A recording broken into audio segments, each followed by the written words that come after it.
তো বন্ধুরা, আজকে নিয়ে আসলাম পুঁটি মাছ। এই যে কুচো পুঁটি চচ্চড়ি করব। এই চচ্চড়ি করতে আমার কি কি লাগবে সেটা আগে বলে নিই।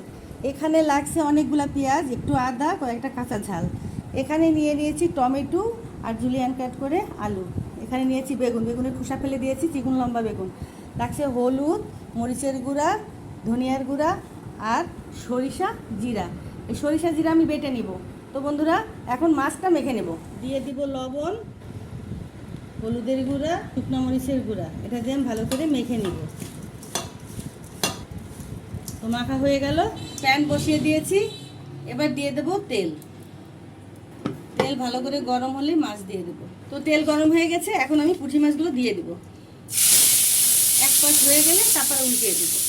তো এখন দিয়ে দেবো কড়াই। মাছ তো ভাজা হয়ে গেল, আপনাদের মাছ ভাজা দেখাইনি কারণ কারেন্ট চলে গেছিলো।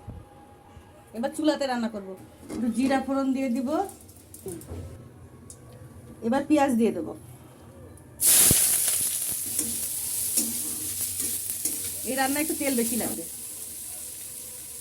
পেঁয়াজ ভাজা হতে হতে জিরা, সরষে আর আদা বেটে দিব। মশলা বাটা হয়ে গেছে, মশলা তুলে নেব। বাটা ধোয়া জলটাও তুলে নেব। এই পরিমাণে ভাজা হয়েছে। এবার এর ভিতরে দিয়ে দেবো কেটে রাখা আলু। দিয়ে দেবো লবণ, দিয়ে দেবো টমেটো।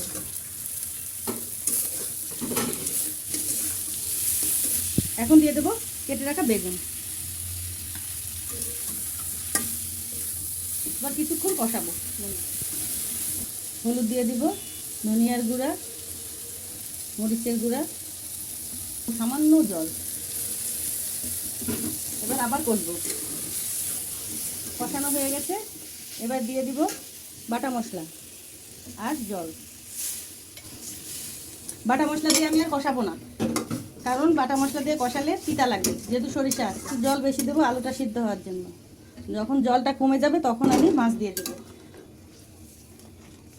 সবাই মনে করতে পারেন যে এই আবার কেমন চচ্চড়ি, এও এক ধরনের চচ্চড়ি। তো ফুটে উঠুক। আলু সিদ্ধ হয়ে গেছে, এবার মাছগুলো দিয়ে দেবো। বেশি নাড়াচাড়া করবো না, কারণ তাহলে মাছগুলো ভেঙে যাবে।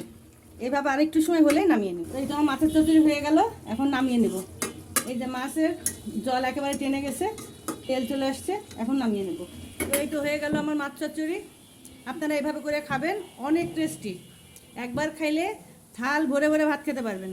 এই এক তরকারিতে খাওয়া হয়ে যাবে। তো এই পর্যন্তই আজকে।